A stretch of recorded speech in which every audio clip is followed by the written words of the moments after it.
Cape Media Center, building community through media.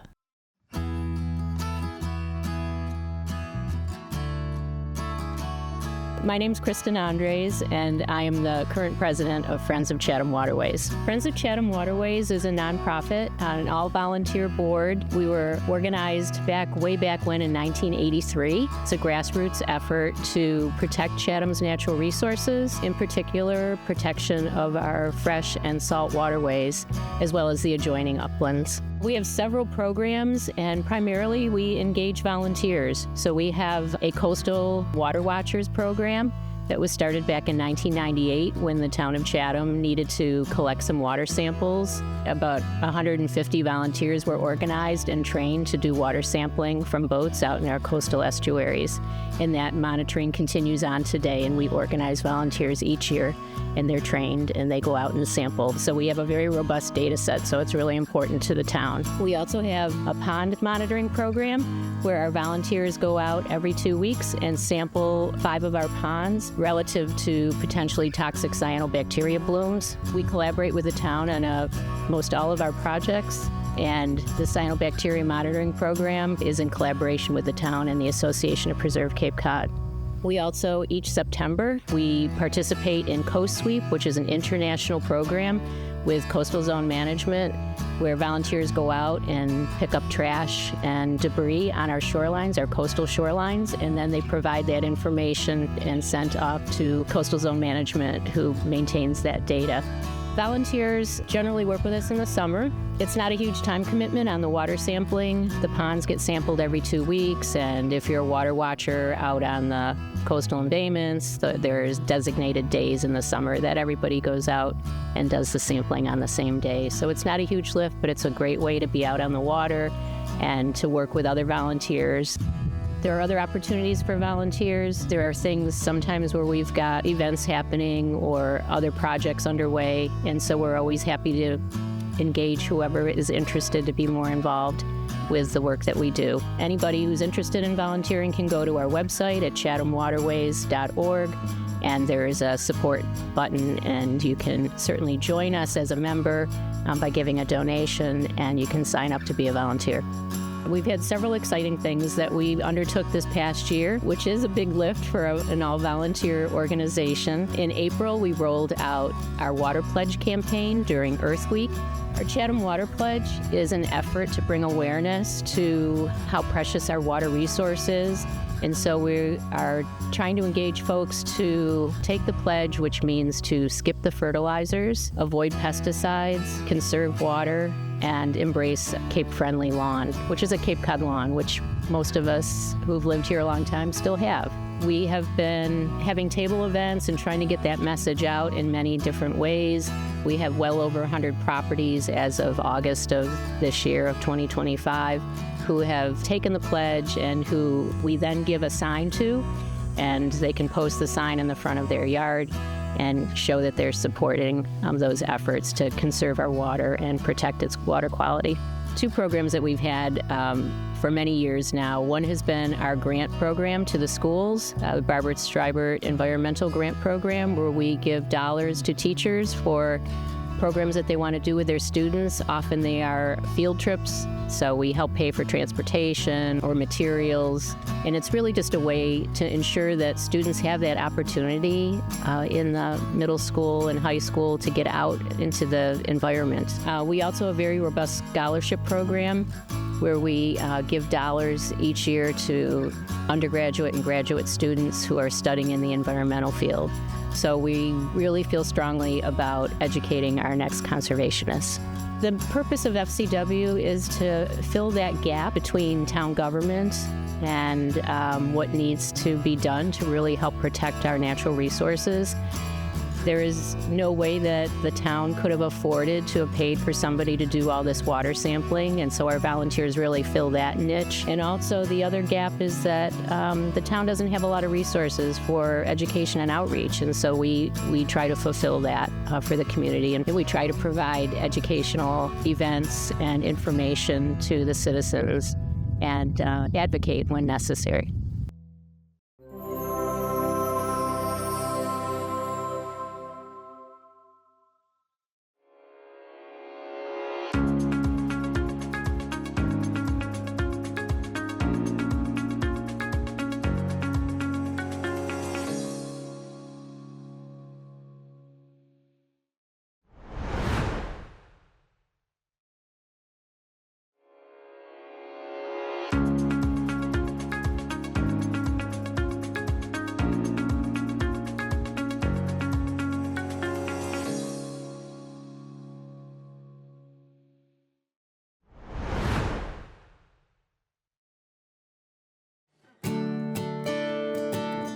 Looking for fresh finds and a true taste of Cape Cod? The Osterville Farmers Market is open every Friday from 9 a.m. to 1 p.m., now through October 10th. Each week, you'll discover a vibrant mix of locally grown produce, fresh flowers, baked goods, artisan cheeses, handmade crafts, and specialty Cape Cod products, all from some of the region's most talented farmers and makers. With its high-quality vendors and warm community atmosphere, the Osterville Farmers Market offers a relaxing, family-friendly shopping experience that locals and seasonal visitors look forward to all summer long. Come support small businesses, meet the vendors, and enjoy the very best of what Cape Cod has to offer. The museum and farmers market is located at 155 West Bay Road in Osterville. For more information, visit discoverosterville.org. Cape Media Center, building community through media.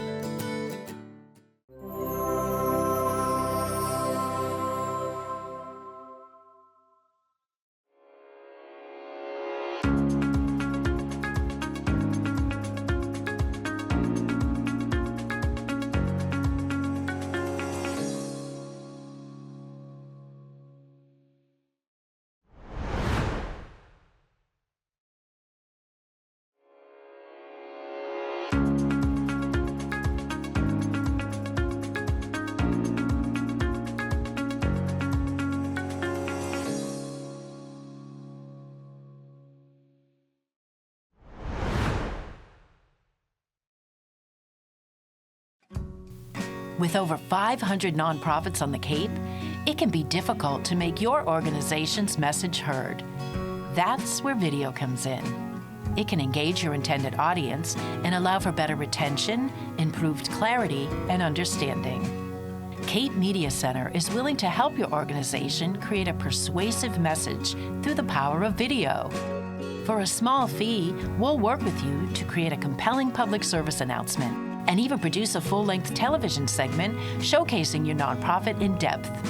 Once completed, these videos will run on Comcast Channel 26, Roku TV, Fire TV, and Apple TV.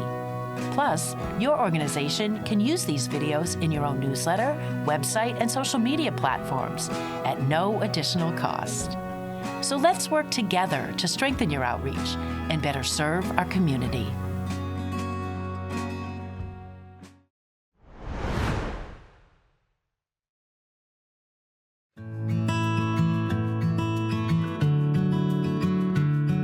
I am Andrew Gottlieb, the Executive Director of the Association to Preserve Cape Cod. APCC is the Cape's largest and longest existing environmental advocacy and education organization. We work on issues of concern across the region of Cape Cod. We've been around since 1968. So the mission of APCC is to help preserve and protect the environmental well-being of Cape Cod, both for current and future generations. Our programs and our scope and breadth runs from Bourne to Provincetown. Our focus changes periodically depending on what's going on. In today's world, our primary focus is on protection and enhancement of water quality. In particular, focus has been around reducing nutrient enrichment of our waters, primarily through controlling three primary sources. Septic effluent, primary means of wastewater disposal on the Cape is through backyard septic systems.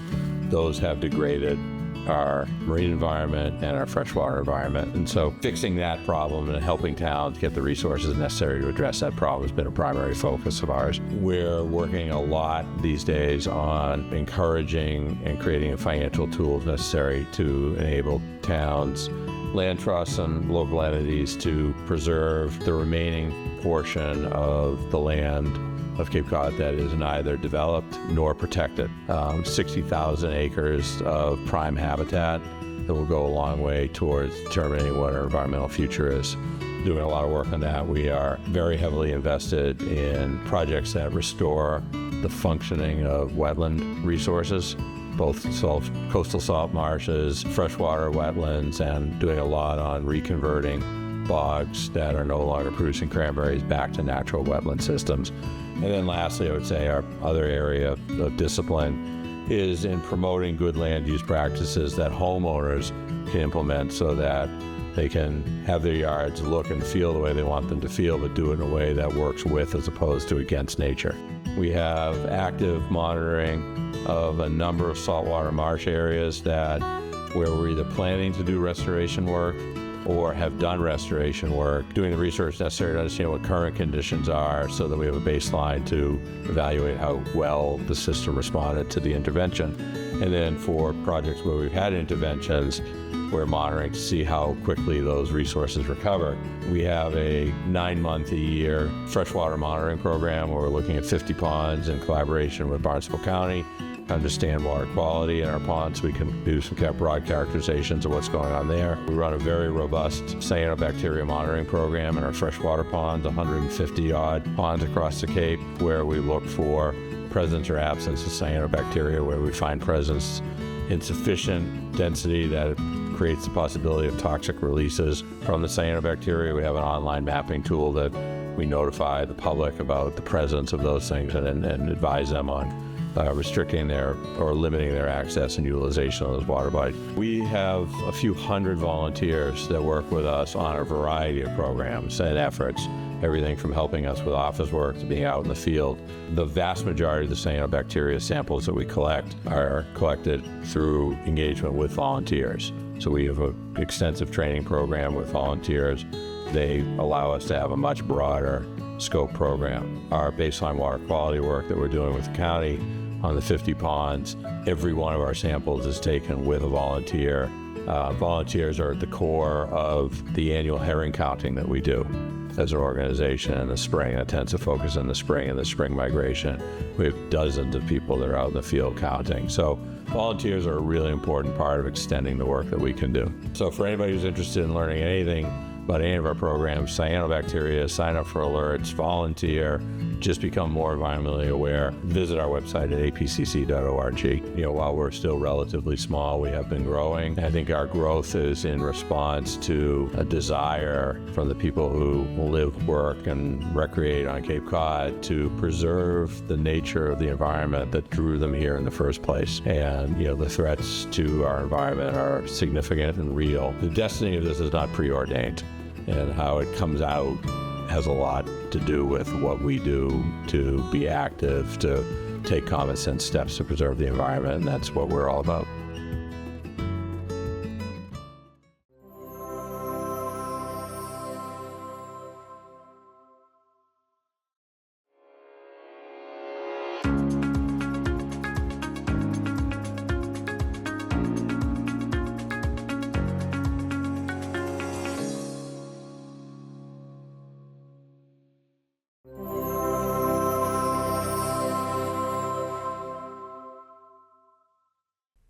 Hey, I'm Kayla. I was an intern at Cape Media Center back in 2019, and that experience totally launched my career in media. And I'm Destiny. I was right there with Kayla in 2019, learning everything from camera work to editing and loving every second of it. The staff here at Cape Media Center were always hands-on and always willing to answer our questions, especially with our final project. We created a series of videos called the Blue Economy Project, where we dove deeper into how the ocean plays a vital role in Cape Cod's economy. The series was well approved, and we couldn't have done it without the Cape Media Center. Fast forward to now, I'm working in live music production and have even worked at venues such as Gillette Stadium and Fenway Park. And I actually came full circle. I'm back at the Cape Media Center, this time on staff. Cape Media Center gave us the tools, the confidence, and the real-world experience to chase our creative goals. It's more than just a media center, it's a launch pad for your future. Start your story at Cape Media Center in Dennisport. Cape Media Center, your voice, your vision, your community.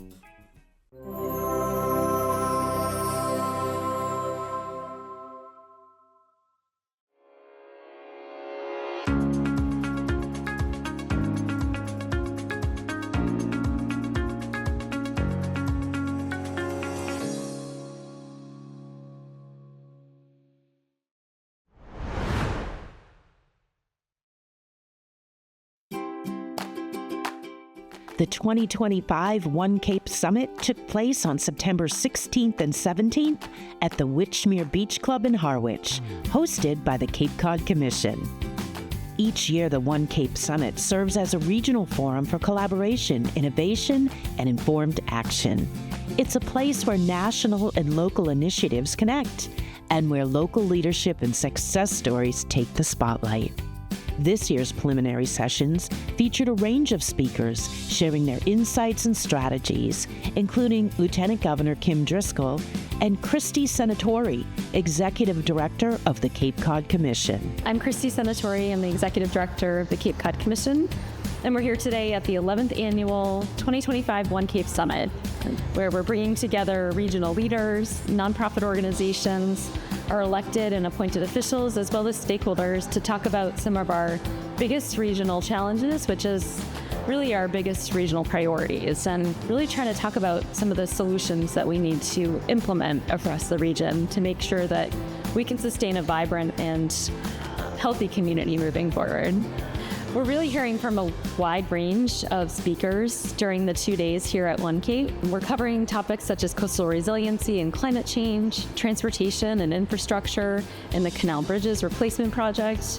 We're also talking about housing and how critical it is to make sure that we have attainable and affordable housing for those who want to live and work here in the region. So there are a variety of topics that we'll be covering over the course of the 2 days, and really the key challenge that we have is these topics are really all connected. They're really all topics that need to be discussed together, and so that's really our challenge for the next 2 days. So each year we bring together all of these people who are really interested in making sure that they can be part of the solutions. And we want to make sure that people come away from these 2 days with inspiration and items that they can really act on. So really forward-thinking opportunities for them to really work with us, to collaborate with so many different organizations and individuals across the Cape to make sure that we can put some of these solutions in place. So certainly you can learn more about our work at the Cape Cod Commission on our website, which is capecodcommission.org, and more about the event on the OneCape website, which is onecape.capecodcommission.org. All of our information, our lineup of speakers, their bios, and all of the detailed information on the sessions is available now, and we'll be providing information and recordings after the conference is over. Local decision makers, national thought leaders, and the Cape Cod community explored challenges and opportunities shaping the region's future. We're Cape Media Center, building community through media.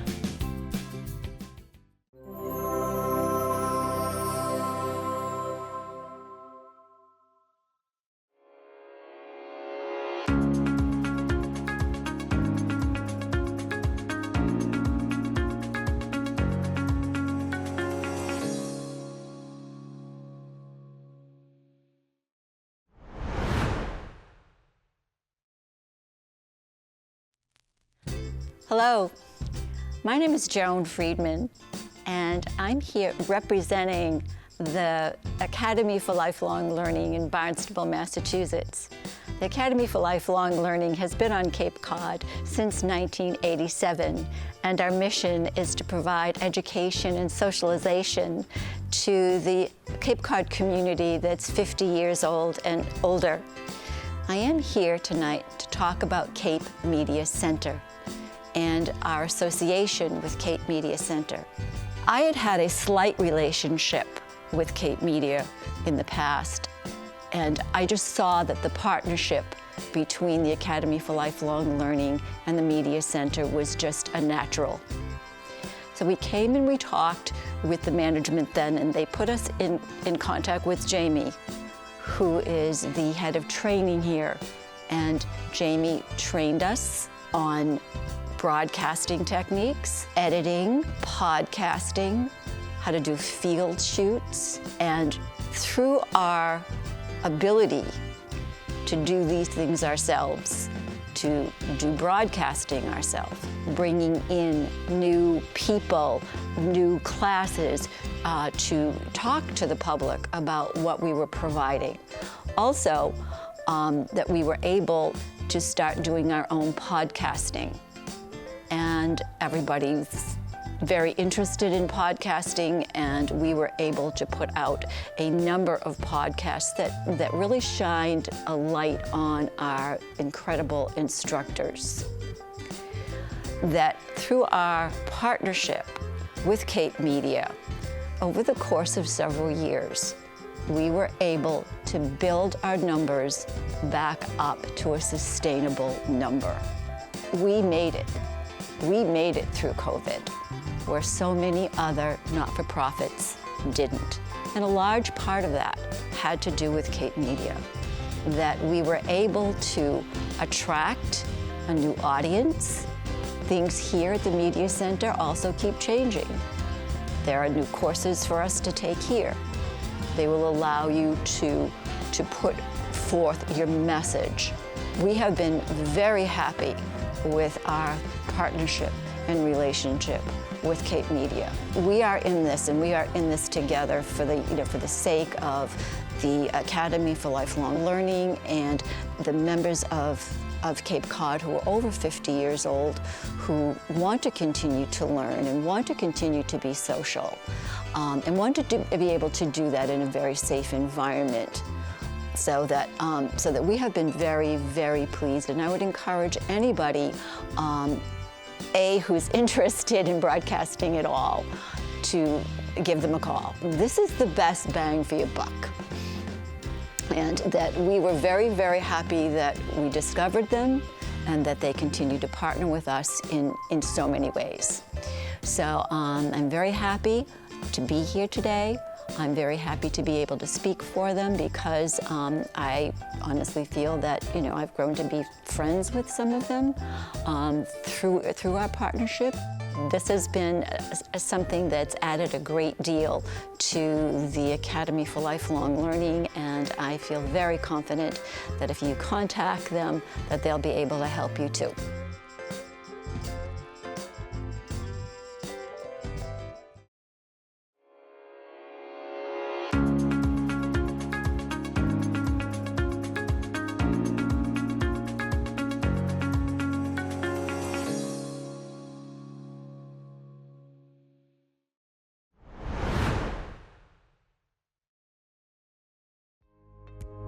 Welcome to the Judah Baker Windmill, a treasured piece of Cape Cod history.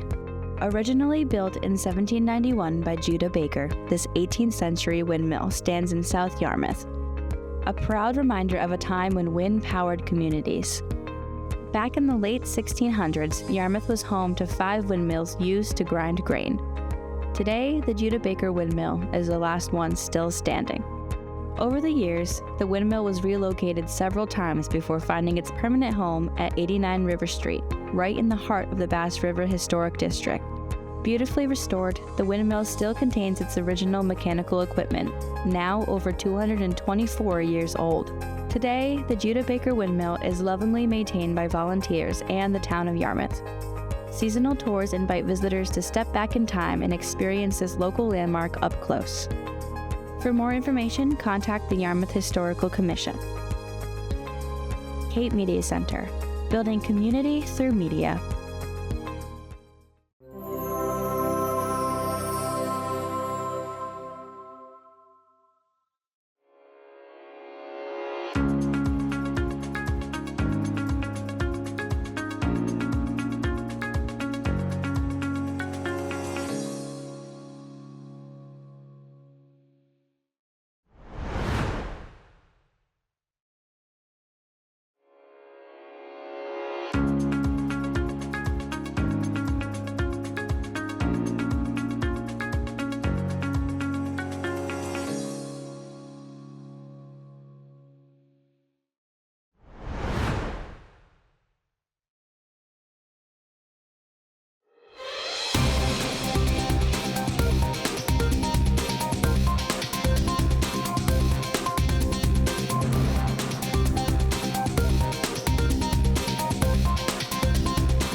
Cape Media Center, building community through media.